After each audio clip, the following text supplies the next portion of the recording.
ਸਭ ਨੂੰ hello. Engineering drawing ਅਤੇ ਕੰਪਿਊਟਰ ਗ੍ਰਾਫਿਕਸ ਤੇ ਸਾਡੇ ਆਨਲਾਈਨ ਕੋਰਸਾਂ ਵਿੱਚ ਤੁਹਾਡਾ ਸਵਾਗਤ ਹੈ। ਅਸੀਂ ਮੋਡਿਊਲ ਨੰਬਰ ਵਿੱਚ ਹਾਂ 3, ਲੈਕਚਰ ਨੰਬਰ 22।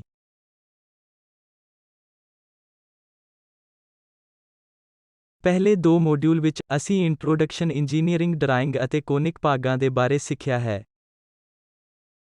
ਲੈਕਚਰ ਨੰਬਰ 21, ਅਸੀਂ ਆਰਥੋਗ੍ਰਾਫਿਕ ਪ੍ਰੋਜੈਕਸ਼ਨ ਨੂੰ ਦੇਖ ਰਹੇ ਹਾਂ। ਖਾਸ ਕਰਕੇ 3D ਵਸਤੂਆਂ ਨੂੰ ਡਰਾਇੰਗ ਸ਼ੀਟ ਤੇ ਦਰਸਾਉਣ ਦਾ ਸਭ ਤੋਂ ਵਧੀਆ ਤਰੀਕਾ ਕੀ ਹੈ? 2 ਆਯਾਮੀ ਦੀ ਇਸ ਕਿਸਮ ਦੀ 3 ਆਯਾਮੀ ਤੋਂ ਪਲਾਟ ਜਿਨ੍ਹਾਂ ਨੂੰ ਅਸੀਂ ਆਰਥੋਗ੍ਰਾਫਿਕ ਅਨੁਮਾਨ ਕਹਿੰਦੇ ਹਾਂ। ਆਖਰੀ ਕਲਾਸ ਵਿੱਚ, ਅਸੀਂ ਪ੍ਰੋਜੇਕਸ਼ਨ ਪਲਾਨਾਂ ਅਤੇ ਉਹਨਾਂ ਦੇ ਪੈਟਰਨ ਬਾਰੇ ਸਿੱਖਿਆ।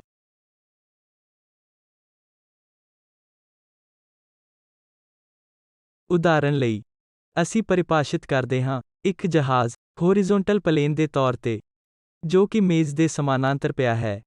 ਦੂਸਰਾ ਇੱਕ ਲੰਬਕਾਰੀ ਸਮਤਲ ਹੈ ਜੋ ਸਮਤਲ ਨੂੰ ਲੰਬਵਤ ਹੈ। ਅਤੇ ਇੱਕ ਪ੍ਰੋਫਾਈਲ ਪਲੇਨ ਜੋ ਇਸ ਦੇ ਪਾਸੇ ਹੈ। XY ਧੁਰਾ। ਫਿਰ ਅਸੀਂ ਪਹਿਲੇ ਕੋਣ ਪ੍ਰੋਜੇਕਸ਼ਨ ਬਾਰੇ ਸਿੱਖਿਆ ਜਿਸ ਵਿੱਚ ਪ੍ਰੋਫਾਈਲ ਸਮਤਲ ਨੂੰ 90 ਡਿਗਰੀ ਦੁਆਰਾ ਘੁਮਾਇਆ ਜਾਵੇਗਾ ਤਾਂ ਕਿ ਲੰਬਕਾਰੀ ਸਮਤਲ ਉੱਪਰਲੇ ਪੱਧਰ ਤੇ ਹੋਵੇਗਾ, ਲੇਟਵਾਂ ਸਮਤਲ ਹੇਠਲੇ ਪੱਧਰ ਤੇ ਹੋਵੇਗਾ ਅਤੇ ਪ੍ਰੋਫਾਈਲ ਸਮਤਲ ਸੱਜੇ ਪਾਸੇ ਹੋਵੇਗਾ। ਇਸ ਲਈ ਇਸ ਪ੍ਰੋਫਾਈਲ ਸਮਤਲ ਨੂੰ ਉਸ ਦਿਸ਼ਾ ਵਿੱਚ ਫਲਿਪ ਕਰਕੇ ਅਸੀਂ ਕਰਾਂਗੇ।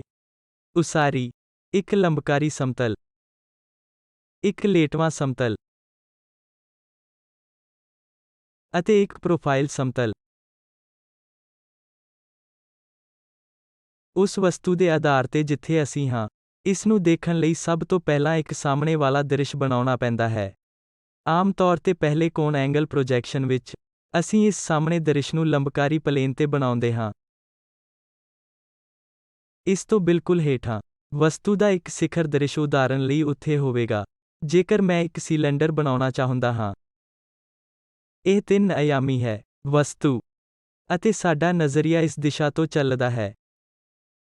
ਜੇਕਰ ਮੈਂ ਇਸ ਦਿਸ਼ਾ ਤੋਂ ਹਾਂ ਤਾਂ ਸਿਲੰਡਰ ਨੂੰ ਦੇਖਣਾ ਚਾਹਾਂਗਾ ਕਿ ਸਿਲੰਡਰ ਉਸ ਲੰਬਕਾਰੀ ਸਮਤਲ ਤੇ ਇੱਕ ਚੱਕਰ ਵਰਗਾ ਦਿਖਾਈ ਦਿੰਦਾ ਹੈ। ਇਹ ਇੱਕ ਆਇਤਕਾਰ ਵਰਗਾ ਸਾਹਮਣੇ ਵਾਲਾ ਦ੍ਰਿਸ਼ ਹੈ ਜੋ ਅਸੀਂ ਦੇਖਾਂਗੇ। ਇਸ ਲਈ ਇਸ ਸਮੁੱਚੀ ਸਮੱਗਰੀ ਨੂੰ ਇਸ ਸਮਤਲ ਤੇ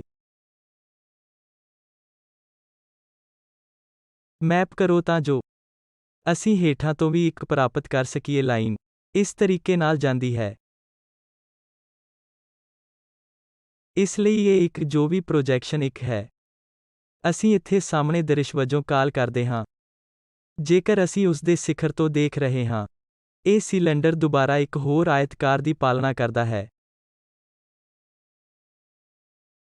ਇਸ ਨੂੰ ਅਸੀਂ ਚੋਟੀ ਦੇ ਦ੍ਰਿਸ਼ ਕਹਿੰਦੇ ਹਾਂ। ਇਸ ਲਈ ਇੱਕ ਪਾਸੇ ਅਸੀਂ ਇਸ ਨੂੰ A, B ਕਹਿੰਦੇ ਹਾਂ।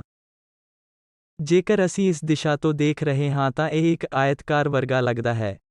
ਜੇਕਰ ਅਸੀਂ ਦੁਬਾਰਾ ਸਿਖਰ ਤੋਂ ਦੇਖ ਰਹੇ ਹਾਂ ਜੋ ਮੇਲ ਖਾਣ ਦਾ ਤਾਲਮੇਲ ਸਿਖਰ ਦ੍ਰਿਸ਼ ਦਾ ਅਨੁਸਰਣ ਕਰਦਾ ਹੈ।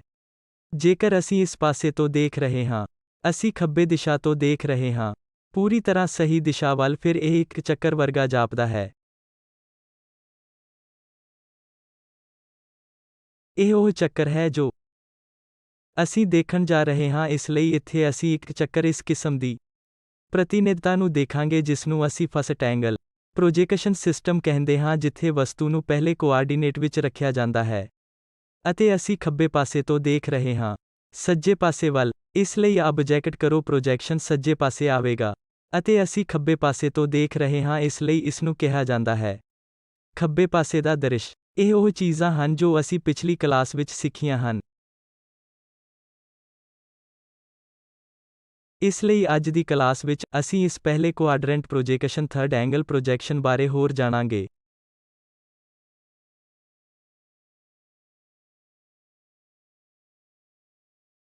ਆਮ ਤੌਰ ਤੇ, ਕਿਸੇ ਵੀ ਡਰਾਇੰਗ ਸ਼ੀਟ ਲਈ 2 ਤਰੀਕੇ ਪ੍ਰਸਿੱਧ ਹਨ। ਇੱਕ ਨੂੰ ਫਸਟ ਐਂਗਲ ਪ੍ਰੋਜੈਕਸ਼ਨ ਸਿਸਟਮ ਕਿਹਾ ਜਾਂਦਾ ਹੈ। ਦੂਜਾ ਥਰਡ ਐਂਗਲ ਪ੍ਰੋਜੈਕਸ਼ਨ ਸਿਸਟਮ ਹੈ। ਪਹਿਲੀ ਕੋਣ ਪ੍ਰੋਜੈਕਸ਼ਨ ਸਿਸਟਮ ਬਹੁਤ ਮਸ਼ਹੂਰ ਹੈ। ਯੂਰੋਪੀਅਨ ਦੇਸ਼ਾਂ ਵਿੱਚ ਅਤੇ ਮਿਆਰਾਂ ਲਈ ਵੀ ਸਾਡੇ ਪੂਰੇ ਕੋਰਸ ਵਿੱਚ ਇਸ ਲਈ ਅਤੇ NPTEL ਆਨਲਾਈਨ ਲੈਕਚਰ ਲਈ ਅਸੀਂ ਪਹਿਲੇ ਐਂਗਲ ਪ੍ਰੋਜੈਕਸ਼ਨ ਸਿਸਟਮ ਨਾਲ ਜਾਂਦੇ ਹਾਂ। ਪਹਿਲੇ ਦਿਨਾਂ ਵਿੱਚ ਇਹ ਤੀਸਰੇ ਕੋਣ ਸਿਸਟਮ ਬਹੁਤ ਮਸ਼ਹੂਰ ਹੁੰਦਾ ਸੀ, ਖਾਸ ਤੌਰ ਤੇ ਕੈਨੇਡਾ, USA, ਜਾਪਾਨ, ਥਾਈਲੈਂਡ ਦੇਸ਼ਾਂ ਵਿੱਚ ਉਹ ਇਸ ਪਹਿਲੇ ਕੋਣ ਪ੍ਰੋਜੈਕਸ਼ਨ ਸਿਸਟਮ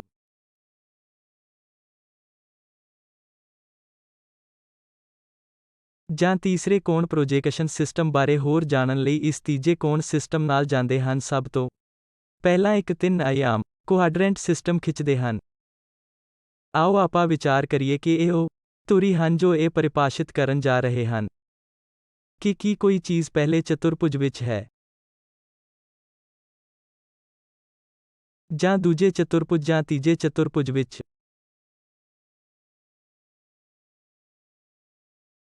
ਇਸ ਲਈ ਆਓ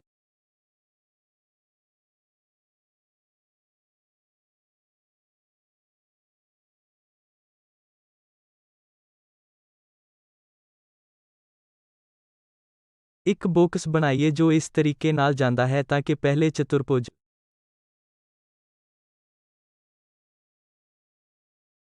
ਵਿੱਚ ਸਥਿਤ ਇੱਕ ਬਾਕਸ ਉਸੇ ਤਰ੍ਹਾਂ ਦੂਜਾ ਚਤੁਰਭੁਜ। ਇੱਕ ਹੋਰ ਬਾਕਸ ਬਣਾਓ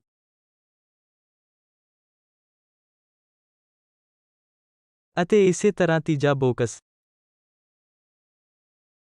ਅਤੇ ਚੌਥਾ ਬਾਕਸ। ਡਰਾਇੰਗ ਲਈ ਅਸੀਂ ਮੁੱਖ ਤੌਰ ਤੇ ਤੀਜੇ ਚਤੁਰਭੁਜ ਜਾਂ ਪਹਿਲੇ ਚਤੁਰਭੁਜ ਪ੍ਰਣਾਲੀਆਂ ਨੂੰ ਦੇਖਦੇ ਹਾਂ ਤਾਂ ਜੋ ਬਾਕਸ ਨੂੰ ਪਹਿਲੇ ਕੁਆਡਰੈਂਟ ਸਿਸਟਮ ਤੇ ਰੱਖਿਆ ਜਾਵੇ, ਜਿਸ ਵਿੱਚ ਜੇਕਰ ਅਸੀਂ ਇਹ ਮੰਨ ਰਹੇ ਹਾਂ ਕਿ ਕੋਈ ਹੋਰ ਵਸਤੂ ਇਸ ਦੀ ਤਰ੍ਹਾਂ ਸਲਾਟ ਬਲਾਕ ਰੱਖੀ ਗਈ ਹੈ। ਜੇਕਰ ਅਸੀਂ ਇਹ ਦੇਖਣ ਦੀ ਕੋਸ਼ਿਸ਼ ਕਰ ਰਹੇ ਹਾਂ ਕਿ ਉਸ ਬਾਕਸ ਦੇ ਵਿਚਾਰ ਕੀ ਹਨ, ਫਿਰ ਉਹੀ ਹੈ ਜੋ ਅਸੀਂ ਕਹਿੰਦੇ ਹਾਂ ਕੁਆਡਰੈਂਟ ਸਿਸਟਮ ਵਿੱਚੋਂ ਇੱਕ। ਇਸ ਕੇਸ ਵਿੱਚ ਇਹ ਬਲਾਕ ਇਸ ਪਹਿਲੇ ਚਤੁਰਭੁਜ ਵਿੱਚ ਰੱਖਿਆ ਗਿਆ ਹੈ, ਇਸ ਲਈ ਕੋਈ ਵੀ ਦ੍ਰਿਸ਼ ਉਸ ਆਧਾਰ ਤੇ ਬਣਾਏ ਜਾਂਦੇ ਹਨ ਜਿਸਨੂੰ ਅਸੀਂ ਪਹਿਲੀ ਚਤੁਰਭੁਜ ਕਹਿੰਦੇ ਹਾਂ। ਇਸੇ ਤਰ੍ਹਾਂ ਜੇਕਰ ਬਲਾਕ ਨੂੰ ਤੀਜੇ ਕੁਆਡਰੈਂਟ ਵਿੱਚ ਰੱਖਿਆ ਜਾਂਦਾ ਹੈ ਅਤੇ ਅਸੀਂ ਵਸਤੂਆਂ ਦੇ ਨਿਰੀਖਣ ਕਰ ਰਹੇ ਹਾਂ, ਉਸ ਦਿਸ਼ਾ ਤੋਂ ਅਸੀਂ ਉਸ ਨੂੰ ਤੀਜੀ ਚਤੁਰਭੁਜ ਪ੍ਰਣਾਲੀ ਕਹਿੰਦੇ ਹਾਂ। ਇਸ ਲਈ ਨਿਰੀਖਕ ਤੇ ਆਧਾਰਿਤ ਇਸ ਨਿਰੀਖਕ ਦੇ ਆਧਾਰ ਤੇ ਜੋ ਵੀ ਵਿਚਾਰ ਅਸੀਂ ਪ੍ਰਾਪਤ ਕਰਦੇ ਹਾਂ ਉਸ ਨੂੰ ਜਾਂ ਤਾਂ ਪਹਿਲਾ ਕੋਣ ਪ੍ਰੋਜੈਕਸ਼ਨ ਜਾਂ ਤੀਜਾ ਕੋਣ ਪ੍ਰੋਜੈਕਸ਼ਨ ਕਹਿੰਦੇ ਹਾਂ। ਅਤੇ ਇਹ ਬਲਾਕ ਬਾਕਸ ਜੋ ਵੀ ਪਹਿਲੇ ਕੁਆਡਰੈਂਟ ਸੈਕਿੰਡ ਕੁਆਡਰੈਂਟ ਹਨ, ਇਹ ਕਾਲਪਨਿਕ ਕਿਸਮ ਦੇ ਬਾਕਸ ਹਨ। ਇਹ ਟਰਾਂਸਪੈਰੈਂਟ ਹਨ, ਜਹਾਜ਼ਾਂ ਵਿੱਚੋਂ ਇੱਕ ਵਿੱਚ, ਅਤੇ ਹੋਰ ਜਹਾਜ਼ਾਂ ਤੇ ਅਪਾਰਦਰਸ਼ੀ।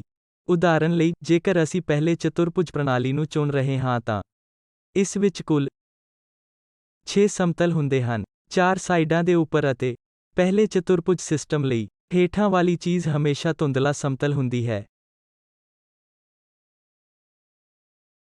ਇਸੇ ਤਰ੍ਹਾਂ ਪਿਛਲਾ ਪਾਸਾ ਵੀ ਧੁੰਦਲਾ ਹੁੰਦਾ ਹੈ, ਇਸ ਲਈ ਕੋਈ ਇਸ ਨੂੰ ਪਿਛਲੇ ਪਾਸੇ ਤੋਂ ਨਹੀਂ ਦੇਖ ਸਕਦਾ।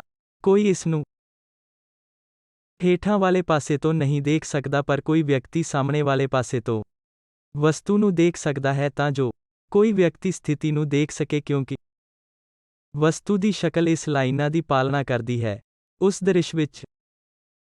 ਇਸੇ ਤਰ੍ਹਾਂ ਕੋਈ ਵਿਅਕਤੀ ਉੱਪਰੋਂ ਦੇਖ ਰਿਹਾ ਹੈ ਜੋ ਪਾਰਦਰਸ਼ੀ ਤਲ ਵੀ ਹੈ। ਇਸ ਲਈ ਕੋਈ ਹੇਠ ਲਿਖੀਆਂ ਲਾਈਨਾਂ ਨੂੰ ਦੇਖਣ ਦੀ ਸਥਿਤੀ ਵਿੱਚ ਹੋ ਸਕਦਾ ਹੈ ਅਤੇ ਕੋਈ ਇਸ ਡੂੰਘਾਈ ਨੂੰ ਰੇਖਾਵਾਂ ਦੇ ਰੂਪ ਵਿੱਚ ਦੇਖ ਰਿਹਾ ਹੋਵੇਗਾ। ਇਸ ਲਈ ਜੇਕਰ ਕੋਈ ਵਿਅਕਤੀ ਉੱਚੇ ਹੈਸ਼ ਵਾਲੇ ਹਿੱਸੇ ਨੂੰ ਉੱਪਰੋਂ ਦੇਖ ਰਿਹਾ ਹੈ ਤਾਂ ਇਹ ਉਹ ਲਾਈਨਾਂ ਹਨ ਜੋ ਉਸੇ ਤਰ੍ਹਾਂ ਦੇਖਣ ਜਾ ਰਹੀਆਂ ਹਨ। ਜੇਕਰ ਕੋਈ ਇਸ ਦਿਸ਼ਾ ਤੋਂ ਦੇਖ ਰਿਹਾ ਹੈ ਤਾਂ ਇਹ ਹਮੇਸ਼ਾ ਪਿਛਲੇ ਪਾਸੇ ਧੁੰਦਲਾ ਰਹੇਗਾ, ਪਰ ਇਹ ਇੱਕ ਪਾਰਦਰਸ਼ੀ ਕੰਧ ਹੈ। ਇਸ ਲਈ ਕੋਈ ਵੀ ਪਾਰਦਰਸ਼ੀ ਕੰਧ ਤੋਂ ਦੇਖ ਸਕਦਾ ਹੈ ਕਿ ਉਹ ਇਹ ਲਾਈਨਾਂ ਦੇ ਰੂਪ ਵਿੱਚ ਵਸਤੂ ਹੈ। ਇਸ ਲਈ ਇਹ ਲਾਈਨ ਪੂਰੀ ਤਰ੍ਹਾਂ ਨਾਲ ਇਸ ਬਿੰਦੂ ਨਾਲ ਮੇਲ ਖਾਂਦੀ ਹੈ ਅਤੇ ਦੁਬਾਰਾ ਕੋਈ ਇਸ ਮੇਲ ਵਾਲੇ ਬਿੰਦੂ ਨੂੰ ਦੇਖਣ ਲਈ ਦੇਖ ਰਿਹਾ ਹੋਵੇਗਾ। ਉਹ ਇਸ ਤਰ੍ਹਾਂ ਦੇ ਕੁਝ ਦੇਖਣਗੇ ਕਿ ਇਹ ਲਾਈਨਾਂ ਸਿਰਫ ਇੱਕ ਲਾਈਨ ਹੋਣਗੀਆਂ ਅਤੇ ਦੁਬਾਰਾ ਇਤਫਾਕ ਲਾਈਨ ਇੱਥੇ ਦੁਬਾਰਾ ਇੱਕ ਦੇਖਣ ਨੂੰ ਮਿਲੇਗਾ। ਉਹ ਲਾਈਨ, ਇਸ ਲਈ ਇਹ ਉਹ ਲਾਈਨਾਂ ਹਨ ਜੋ ਕੋਈ ਦੇਖੇਗਾ। ਇਸ ਵਿੱਚ ਪਾਸੇ ਦੇ ਦ੍ਰਿਸ਼ਾਂ ਤੋਂ ਪ੍ਰੋਜੈਕਸ਼ਨ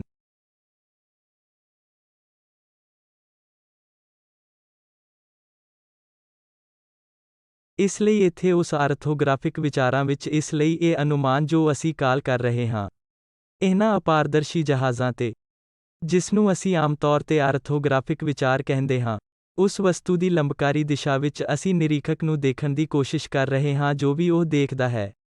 ਲਾਈਨਾਂ ਨੂੰ ਪ੍ਰੋਜੈਕਟ ਕਰਕੇ ਇਸ ਤਰ੍ਹਾਂ ਹੈ ਜੇਕਰ ਤੁਹਾਡੇ ਕੋਲ ਇੱਕ ਦੀਵਾ ਹੈ, ਇਹ ਜੋ ਵੀ ਪਰਛਾਵਾਂ ਬਣਦਾ ਹੈ ਅਤੇ ਅਸਲ ਵਿੱਚ ਵਸਤੂ ਦੇ ਪਿੱਛੇ ਪਰਛਾਵਾਂ ਜਿਵੇਂ ਕਿ ਇਹ ਕਿਵੇਂ ਦਿਖਾਈ ਦਿੰਦਾ ਹੈ, ਜਿਸਨੂੰ ਅਸੀਂ ਇਹਨਾਂ ਆਰਥੋਗ੍ਰਾਫਿਕ ਦ੍ਰਿਸ਼ ਕਹਿੰਦੇ ਹਾਂ। ਇਸ ਲਈ ਉਦਾਹਰਨ ਲਈ ਉਸੇ ਵਸਤੂ ਲਈ ਜੇਕਰ ਰੋਸ਼ਨੀ ਲੰਘ ਰਹੀ ਹੈ ਜਾਂ ਅੱਖ ਵਿੱਚੋਂ ਜੇ ਅਸੀਂ ਇਸ ਲਈ ਦੇਖ ਰਹੇ ਹਾਂ। ਹਾਲਾਂਕਿ ਵਸਤੂ ਥੋੜੀ ਜਿਹੀ ਹੋ ਸਕਦੀ ਹੈ, ਗੁੰਝਲਦਾਰ ਆਕਾਰ ਹੈ ਪਰ ਅਸੀਂ ਸਿਰਫ ਉਸ ਆਕਾਰ ਵਾਂਗ ਹੀ ਦੇਖਾਂਗੇ। ਪ੍ਰੋਜੈਕਸ਼ਨ ਲਈ ਇਸ ਨੂੰ ਅਸੀਂ ਸਾਹਮਣੇ ਦ੍ਰਿਸ਼ ਕਹਿੰਦੇ ਹਾਂ।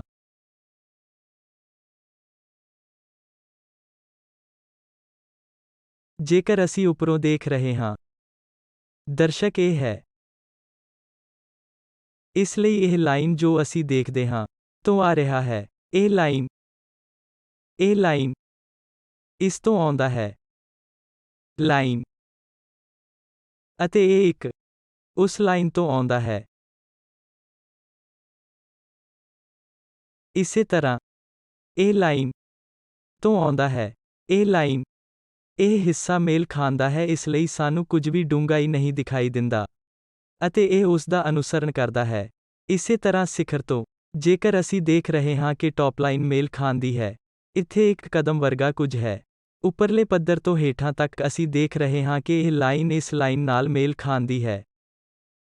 ਇਸ ਲਈ ਅਸੀਂ ਇਸ ਨੂੰ ਉੱਥੇ ਇੱਕ ਸਿੰਗਲ ਲਾਈਨ ਬਾਟਮ ਦੇਖਦੇ ਹਾਂ। ਇਸ ਥੱਲੇ ਇੱਕ, ਇਹ ਵਾਲਾ, ਅਤੇ ਇਹ ਚੋਟੀ ਦਾ ਹੇਠਲਾ ਇੱਕ ਮੇਲ ਖਾਂਦਾ ਹੈ, ਅਤੇ ਅਸੀਂ ਇਹ ਪੂਰੀ ਲਾਈਨ ਦੇਖਦੇ ਹਾਂ। ਇਸ ਦੇ ਤੌਰ ਤੇ, ਇਸੇ ਤਰ੍ਹਾਂ,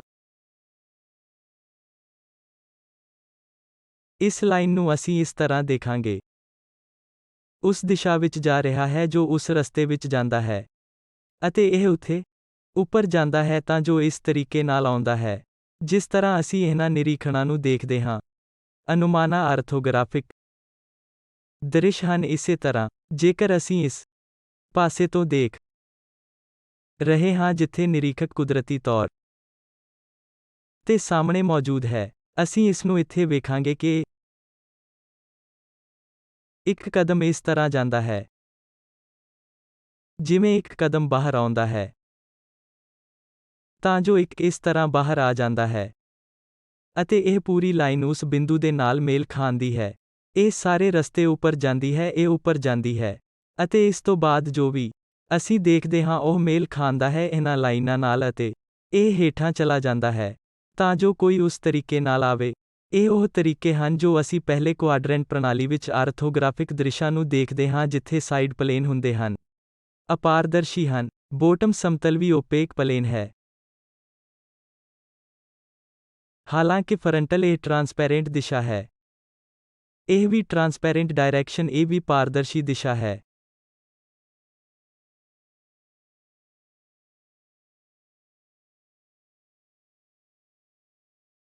ਆਓ ਤੀਜੇ ਕੋਣ ਵੱਲ ਵੇਖੀਏ। Projection system. ਓਬਜ਼ਰਵਰ ਡਾਇਰੈਕਸ਼ਨ, ਉਦਾਹਰਨ ਲਈ ਟ੍ਰਾਂਸਪੈਰੈਂਟ ਹੈ। ਇੱਥੇ ਸਾਡੇ ਕੋਲ ਨਿਰੀਖਕ ਹੈ, ਉਸ ਦਿਸ਼ਾ ਵਿੱਚ ਦੇਖ ਰਿਹਾ ਹੈ। ਇਸੇ ਤਰ੍ਹਾਂ ਨਿਰੀਖਕ ਉਸ ਦਿਸ਼ਾ ਵੱਲ ਦੇਖ ਰਿਹਾ ਹੈ। ਨਿਰੀਖਕ ਉਸ ਦਿਸ਼ਾ ਵਿੱਚ ਦੇਖਦਾ ਹੈ। ਉਸ ਦਿਸ਼ਾ ਵੱਲ ਜੇਕਰ ਅਸੀਂ ਉਸ ਚੀਜ਼ ਨੂੰ ਪੇਸ਼ ਕਰ ਰਹੇ ਹਾਂ ਜੋ ਅਸੀਂ ਦੇਖਣ ਜਾ ਰਹੇ ਹਾਂ, ਜਿਸ ਨੂੰ ਅਸੀਂ ਤੀਸਰਾ ਕੋਣ ਪ੍ਰੋਜੈਕਸ਼ਨ ਕਹਿੰਦੇ ਹਾਂ। ਇੱਥੇ ਵਸਤੂ, ਜੇਕਰ ਅਸੀਂ ਉਸੇ ਵਸਤੂ ਨੂੰ ਦੇਖ ਰਹੇ ਹਾਂ, ਸ਼ਕਲ ਇਸ ਜਹਾਜ਼ ਤੇ ਉਸ ਦੇ ਪ੍ਰੋਜੈਕਸ਼ਨ ਤੋਂ ਆਉਂਦਾ ਹੈ। ਇਸੇ ਤਰ੍ਹਾਂ ਇਸ ਪਲੇਨ ਦਾ ਉਸ ਉੱਤੇ ਪ੍ਰੋਜੈਕਸ਼ਨ, ਓਬਜ਼ਰਵਰ ਡਾਇਰੈਕਸ਼ਨ, ਅਸੀਂ ਇਹ ਦ੍ਰਿਸ਼ ਦੇਖਾਂਗੇ। ਇਸੇ ਤਰ੍ਹਾਂ ਸਮਤਲ ਤੇ ਪੇਸ਼ ਕੀਤੀ ਗਈ ਵਸਤੂ ਜਿੱਥੇ ਨਿਰੀਖਕ ਦੁਬਾਰਾ ਦੇਖਣ ਦੀ ਕੋਸ਼ਿਸ਼ ਕਰ ਰਿਹਾ ਹੈ, ਸਾਨੂੰ ਇੱਕ ਹੋਰ ਦ੍ਰਿਸ਼ ਮਿਲੇਗਾ। ਅਜਿਹੀਆਂ ਚੀਜ਼ਾਂ ਜਿਨ੍ਹਾਂ ਨੂੰ ਅਸੀਂ ਤੀਸਰਾ ਕੋਣ ਸਿਸਟਮ ਕਹਿੰਦੇ ਹਾਂ। ਇਸ ਲਈ ਇਸ ਵਿੱਚ third angle system transparent plane ਵਰਗਾ ਹੈ ਅਤੇ ਕੱਚ ਦੇ ਬੋਕਸ ਹਨ, ਇੱਕ ਦੂਜੇ ਨਾਲ ਰਲ ਗਏ। ਇੱਥੇ ਪਹਿਲੇ ਕੋਣ ਪ੍ਰੋਜੈਕਸ਼ਨ ਸਾਈਜ਼ ਵਿੱਚ ਹਮੇਸ਼ਾਂ ਸਾਡੇ ਵਿਚਾਰ ਹੁੰਦੇ ਹਨ ਜਿਨ੍ਹਾਂ ਤੇ ਅਸੀਂ ਪ੍ਰੋਜੈਕਟ ਕਰਨ ਜਾ ਰਹੇ ਹਾਂ ਉਹਨਾਂ ਦੀ ਪਾਲਣਾ ਕੀਤੀ ਜਾਵੇਗੀ। ਜਿਸ ਦਿਸ਼ਾ ਵਿੱਚ ਅਸੀਂ ਦੇਖਣ ਜਾ ਰਹੇ ਹਾਂ ਉਹ ਟਰਾਂਸਪੈਰੈਂਟ ਹੋਵੇਗੀ। ਇਸ ਲਈ ਉਸ ਸੌਖ ਦੇ ਕਾਰਨ ਆਮ ਤੌਰ ਤੇ ਅਸੀਂ ਪਹਿਲੇ ਐਂਗਲ ਪ੍ਰੋਜੈਕਸ਼ਨ ਸਿਸਟਮ ਨਾਲ ਜਾਂਦੇ ਹਾਂ। ਕੋਈ ਵੀ ਇਹਨਾਂ ਵਿੱਚੋਂ ਕਿਸੇ ਨਾਲ ਵੀ ਜਾ ਸਕਦਾ ਹੈ। ਕੋਈ ਵੀ ਪਹਿਲੇ ਕੋਣ ਅਤੇ ਤੀਜੇ ਕੋਣ ਅਨੁਮਾਨਾਂ ਦੀ ਵਰਤੋਂ ਕਰ ਸਕਦਾ ਹੈ। ਪਰ ਅੱਜਕੱਲ੍ਹ ਆਮ ਤੌਰ ਤੇ ਲੋਕ ਇੱਕ ਪ੍ਰਮਾਣਿਤ ਪ੍ਰੋਟੋਕੋਲ ਨਾਲ ਜਾ ਰਹੇ ਹਨ ਜਿਵੇਂ ਕਿ ਪਹਿਲੇ ਕੋਣ ਪ੍ਰੋਜੈਕਸ਼ਨ। ਇਸ ਲਈ ਸਾਡੇ ਕੋਰਸ ਦੌਰਾਨ ਅਸੀਂ ਪਹਿਲੇ ਐਂਗਲ ਪ੍ਰੋਜੈਕਸ਼ਨ ਨਾਲ ਜਾਂਦੇ ਹਾਂ। ਵਰਗਾ ਕੁਝ ਵੀ ਨਹੀਂ ਹੈ। ਇਹ ਤਰੀਕਾ ਲਾਭਦਾਇਕ ਹੈ ਅਤੇ ਇਹ ਤਰੀਕਾ ਨੁਕਸਾਨਦਾਇਕ ਹੈ। ਸਿਰਫ ਇੱਕ ਪ੍ਰੋਟੋਕੋਲ ਹੈ। ਇਹਨਾਂ ਜਹਾਜ਼ਾਂ ਨੂੰ ਵੇਖਣ ਵਿੱਚ ਆਸਾਨੀ ਦੇ ਕਾਰਨ ਅਸੀਂ ਪਹਿਲੇ ਐਂਗਲ ਪ੍ਰੋਜੈਕਸ਼ਨ ਪ੍ਰਣਾਲੀ ਨਾਲ ਜਾ ਰਹੇ ਹਾਂ।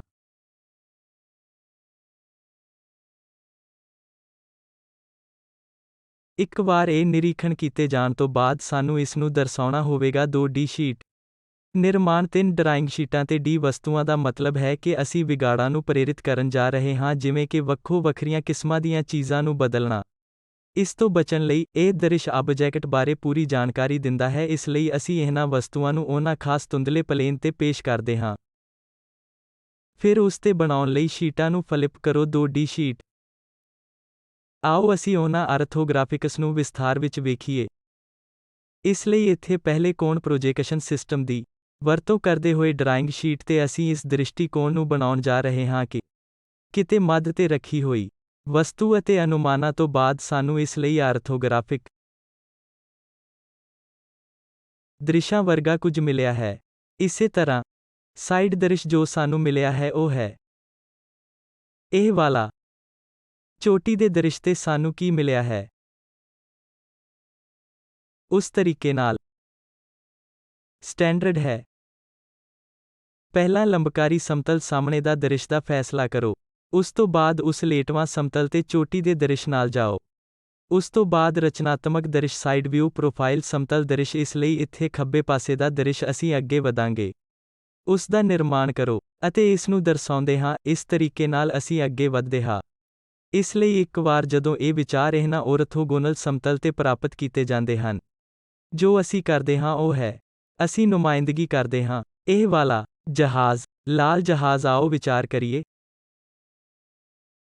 ਡਰਾਇੰਗ ਸ਼ੀਟ ਤੇ ਜੇ ਇਹ ਡਰਾਇੰਗ ਸ਼ੀਟ ਹੈ,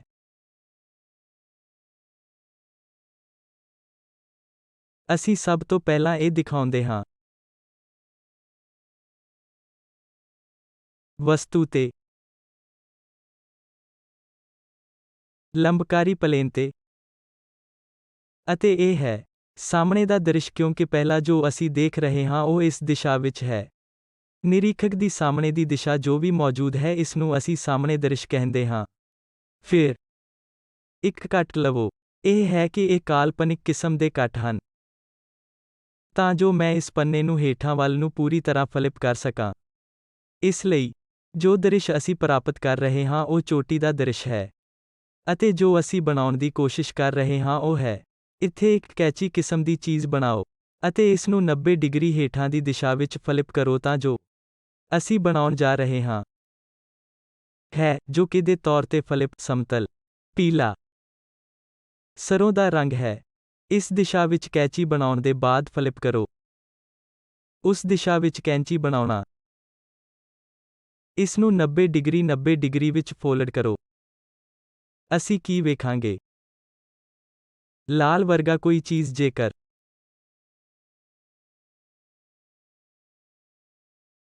ਅਸੀਂ ਇਸ ਨੂੰ ਉਸ ਦਿਸ਼ਾ ਵਿੱਚ ਫੋਲਡ ਕਰ ਰਹੇ ਹਾਂ ਤਾਂ ਇੱਥੇ ਆਉਣਾ ਚਾਹੀਦਾ ਹੈ। ਇਸ ਨੂੰ ਵੀ 90 ਡਿਗਰੀ ਫਲਿਪ ਕਰੋ ਤਾਂ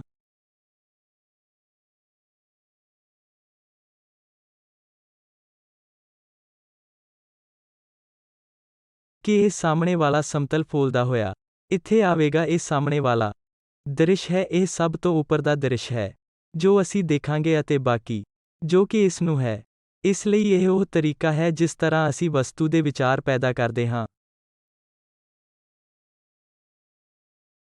ਇਸੇ ਤਰ੍ਹਾਂ ਜੇਕਰ ਅਸੀਂ ਤੀਜੇ ਕੋਣ ਵਾਲੀ ਚੀਜ਼ ਲਈ ਤੀਜੇ ਕੋਣ ਦੇ ਅਨੁਮਾਨ ਬਣਾ ਰਹੇ ਹਾਂ, ਜੇਕਰ ਅਸੀਂ ਇਸ ਲਾਈਨ ਵਿੱਚ ਇੱਕ ਕੈਂਚੀ ਬਣਾ ਰਹੇ ਹਾਂ ਅਤੇ ਇਸ ਨੂੰ ਉਸ ਦਿਸ਼ਾ ਦੇ ਦੁਆਲੇ ਇੱਕ ਫੋਲਡਿੰਗ ਲਾਈਨ ਨੂੰ ਫਲਿਪ ਕਰਦੇ ਹਾਂ ਤਾਂ ਇਹ ਪੂਰੀ ਵਸਤੂ ਇਸ ਸਥਾਨ ਤੇ ਆਉਂਦੀ ਹੈ।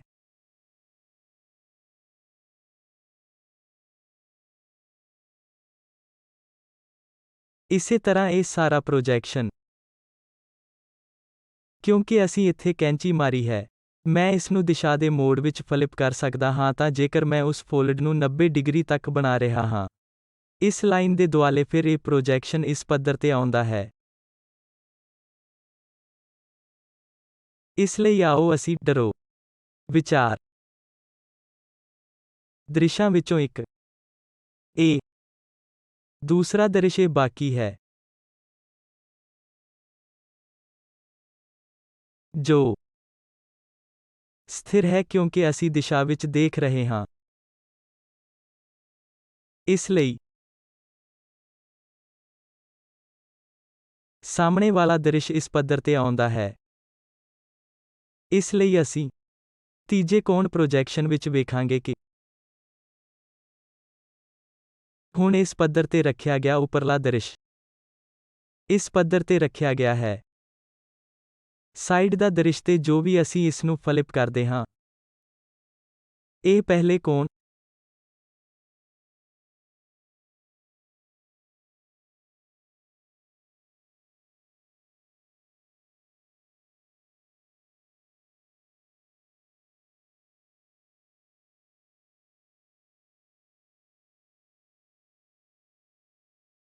ਪ੍ਰੋਜੈਕਸ਼ਨ ਸਿਸਟਮ ਵਿੱਚ ਪਹਿਲੇ ਕੇਸ ਵਿੱਚ ਉਸੇ ਦਿਸ਼ਾ ਵਿੱਚ ਆਉਂਦਾ ਹੈ। ਇਸ ਤਰੀਕੇ ਨਾਲ ਅਸੀਂ ਇਹਨਾਂ ਆਰਥੋਗ੍ਰਾਫਿਕ ਦ੍ਰਿਸ਼ਾਂ ਨੂੰ ਮੁੜ ਵਿਵਸਥਿਤ ਕਰਨ ਤੋਂ ਬਾਅਦ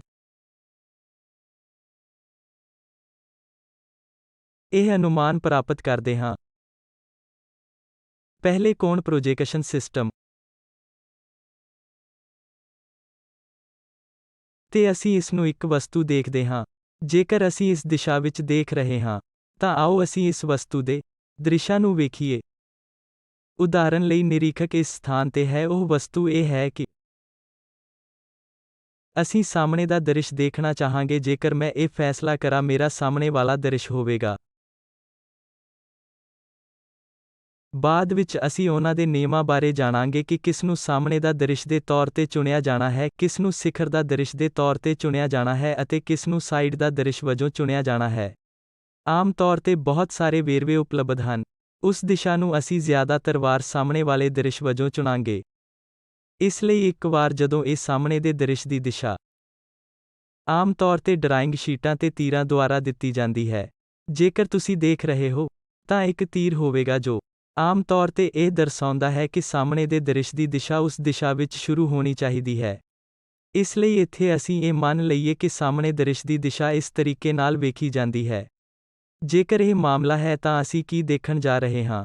ਇਹ ਵਾਲਾ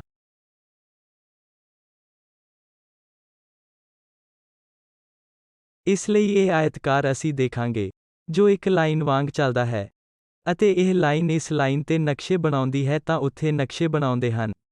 ਇਸ ਲਈ ਜੋ ਅਸੀਂ ਦੇਖਦੇ ਹਾਂ ਉਹ ਹੈ ਸਾਹਮਣੇ ਦ੍ਰਿਸ਼ ਸਥਾਨ ਤੇ ਇੱਕ ਵੱਡਾ ਆਇਤਕਾਰ ਦੇ ਬਾਅਦ ਛੋਟਾ ਆਇਤਕਾਰ। ਇਸੇ ਤਰ੍ਹਾਂ ਇਸ ਦੇ ਸਿਖਰ ਤੇ ਅਸੀਂ ਦੇਖਣ ਜਾ ਰਹੇ ਹਾਂ ਇਹ ਵਸਤੂ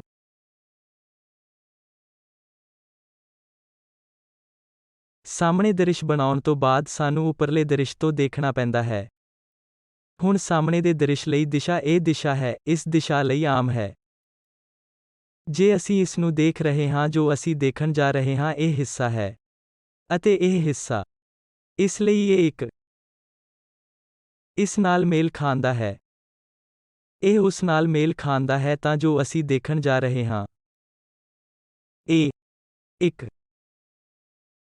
ਇਸ ਲਈ ਪਹਿਲਾਂ ਅਸੀਂ ਦੇਖਦੇ ਹਾਂ ਉਹ ਦਿਸ਼ਾ ਉਸ ਤਰੀਕੇ ਨਾਲ ਹੈ ਤਾਂ ਜੋ ਅਸੀਂ ਦੇਖਣਾ ਹੈ ਉਸ ਸਮਤਲ ਤੇ। ਜੇਕਰ ਅਸੀਂ ਇੱਕ ਪ੍ਰੋਜੈਕਸ਼ਨ ਨੂੰ ਦੇਖ ਰਹੇ ਹਾਂ, ਜੋ ਕੁਝ ਵੀ ਹੋ ਰਿਹਾ ਹੈ ਕਿ ਅਸੀਂ ਇਸ ਨੂੰ ਦੇਖਣ ਜਾ ਰਹੇ ਹਾਂ ਕਿ ਇਸ ਨੂੰ ਉਸ ਦਿਸ਼ਾ ਵਿੱਚ ਫੋਲਡ ਕਰਨ ਤੋਂ ਬਾਅਦ ਅਸੀਂ ਇਸ ਨੂੰ ਚੋਟੀ ਦੇ ਦ੍ਰਿਸ਼ ਲਈ ਹੁਣ ਪਾਸੇ ਦੇ ਦ੍ਰਿਸ਼ ਲਈ ਇਸ ਤਰੀਕੇ ਨਾਲ ਦੇਖਦੇ ਹਾਂ। ਕਿਉਂਕਿ ਇਹ ਸਾਹਮਣੇ ਵਾਲਾ ਦ੍ਰਿਸ਼ ਹੈ, ਇਹ ਚੋਟੀ ਦਾ ਦ੍ਰਿਸ਼ ਹੈ।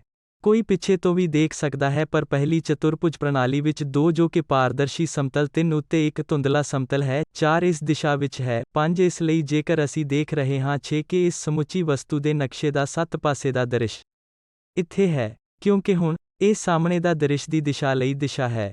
ਇਹ ਸੱਜੇ ਪਾਸੇ ਤੋਂ ਉੱਪਰੀ ਦ੍ਰਿਸ਼ ਦੀ ਦਿਸ਼ਾ ਹੈ। ਅਸੀਂ ਇਸ ਨੂੰ ਖੱਬੇ ਪਾਸੇ ਪੇਸ਼ ਕਰਨ ਦੀ ਕੋਸ਼ਿਸ਼ ਕਰ ਰਹੇ ਹਾਂ, ਤਾਂ ਜੋ ਉਹ ਦ੍ਰਿਸ਼ ਜਿਸ ਨੂੰ ਅਸੀਂ ਸੱਜੇ ਪਾਸੇ ਦਾ ਦ੍ਰਿਸ਼ ਕਹਿ ਰਹੇ ਹਾਂ, ਇਸ ਲਈ ਸੱਜੇ ਪਾਸੇ ਨੂੰ ਖੱਬੇ ਪਾਸੇ ਪੇਸ਼ ਕੀਤਾ ਜਾਵੇ। ਇਸ ਲਈ ਸੱਜੇ ਪਾਸੇ ਵਾਲੀ ਚੀਜ਼ ਜਿਸ ਨੂੰ ਅਸੀਂ ਖੱਬੇ ਪਾਸੇ ਵੱਲ ਪ੍ਰੋਜੈਕਟ ਕਰ ਰਹੇ ਹਾਂ, ਇਸ ਲਈ ਕੁਦਰਤੀ ਤੌਰ ਤੇ ਖੱਬੇ ਪਾਸੇ ਦੇ ਸਮਤਲ ਉੱਤੇ ਧੁੰਦਲਾ ਹੋਵੇਗਾ ਅਤੇ ਅਸੀਂ ਉਸ ਦ੍ਰਿਸ਼ ਨੂੰ ਪ੍ਰਾਪਤ ਕਰਨ ਜਾ ਰਹੇ ਹਾਂ। ਇਸ ਲਈ ਅਸੀਂ ਜੋ ਦੇਖਣ ਜਾ ਰਹੇ ਹਾਂ, ਉਹ ਹੈ ਪ੍ਰੋਜੈਕਸ਼ਨ। ਇੱਕ ਪੂਰਾ ਜਹਾਜ਼, ਇਹ ਸਭ ਕੁਝ ਇਸ ਦੇ ਹੇਠਾਂ ਮੈਪ ਕੀਤਾ ਗਿਆ ਹੈ। ਕਿਉਂਕਿ ਇੱਥੇ ਇੱਕ ਲਾਈਨ ਹੈ ਜੋ ਇਸ ਦੇ ਲਈ ਸਾਰੇ ਰਸਤੇ ਹੇਠਾਂ ਇੱਕ ਕੱਟ ਦੇ ਰੂਪ ਵਿੱਚ ਜਾ ਰਹੀ ਹੈ। ਇਸ ਲਈ ਆਮ ਤੌਰ ਤੇ ਅਸੀਂ ਤਸਵੀਰ ਵਿੱਚ ਡੈਸ਼ਡ ਲਾਈਨ ਦੁਆਰਾ ਇਹ ਕਹਿਣ ਦੀ ਬਜਾਏ ਦਰਸਾਉਂਦੇ ਹਾਂ ਕਿ ਇਹ ਇੱਕ ਪੂਰਾ ਬਲੋਕ ਹੈ। ਜੇਕਰ ਇਹ ਇੱਕ ਪੂਰਾ ਬਲੋਕ ਹੈ, ਤਾਂ ਇਸ ਦੇ ਪਿੱਛੇ ਕੋਈ ਲਾਈਨ ਨਹੀਂ ਹੈ। ਦਰਸਾਉਂਦੇ ਹਾਂ ਕਿ ਅਸੀਂ ਇੱਕ ਡੈਸ਼ ਲਾਈਨ ਦੁਆਰਾ ਉਸ ਕੱਟ ਨੂੰ ਦਰਸਾਉਂਦੇ ਹਾਂ। ਜੇਕਰ ਤੁਸੀਂ ਸਾਹਮਣੇ ਵਾਲੇ ਦ੍ਰਿਸ਼ ਤੋਂ ਦੇਖ ਰਹੇ ਹੋ, ਤਾਂ ਉੱਥੇ ਇੱਕ ਲਾਈਨ ਦਿਖਾਈ ਦਿੰਦੀ ਹੈ ਜੋ ਇੱਕ ਕੱਟ ਹੁੰਦੀ ਹੈ ਪਰ ਫਿਰ ਵੀ ਦਿਖਾਈ ਦਿੰਦੀ ਹੈ, ਜਿਸ ਕਾਰਨ ਅਸੀਂ ਇਸ ਨੂੰ ਲਗਾਤਾਰ ਰੇਖਾ ਦੁਆਰਾ ਦਿਖਾਉਂਦੇ ਹਾਂ।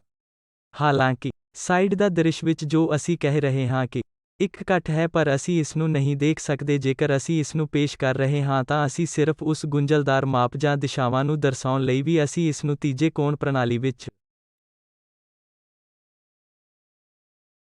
ਇੱਕ ਡੈਸ਼ ਲਾਈਨ ਦੁਆਰਾ ਦਿਖਾ ਰਹੇ ਹਾਂ। ਵਿਕਲਪਿਕ ਤੌਰ ਤੇ ਵਿਵਸਥਿਤ ਕੀਤਾ ਜਾਵੇਗਾ ਤਾਂ ਜੋ ਪਹਿਲਾਂ ਸਾਹਮਣੇ ਵਾਲਾ ਦ੍ਰਿਸ਼ ਜੋ ਵੀ ਮੌਜੂਦ ਹੋਵੇ,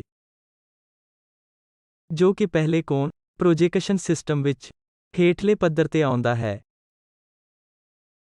ਇਹ ਸਿਫਾਰਸ਼ ਕੀਤੀ ਜਾਂਦੀ ਹੈ ਕਿ ਉਸ ਤੋਂ ਹੇਠਾਂ ਸਾਹਮਣੇ ਇੱਕ ਸਿਖਰ ਦਾ ਸਿਖਰ ਦ੍ਰਿਸ਼ ਹੋਵੇ ਅਤੇ ਇਸ ਫਰੰਟ ਵਿਊ ਨਾਲ ਸੱਜੇ ਪਾਸੇ ਦਾ ਦ੍ਰਿਸ਼ ਜੁੜਿਆ ਹੋਵੇ। ਇਸ ਲਈ ਸਾਹਮਣੇ ਵਾਲਾ ਦ੍ਰਿਸ਼ ਕੇਂਦਰੀ ਹੈ, ਜੋ ਸਿਖਰ ਨਾਲ ਜੁੜਿਆ ਹੋਵੇਗਾ, ਅਤੇ ਸੱਜੇ ਪਾਸੇ ਦੇ ਦ੍ਰਿਸ਼ ਜਾਂ ਸ਼ਾਇਦ ਖੱਬੇ ਪਾਸੇ ਦੇ ਦ੍ਰਿਸ਼।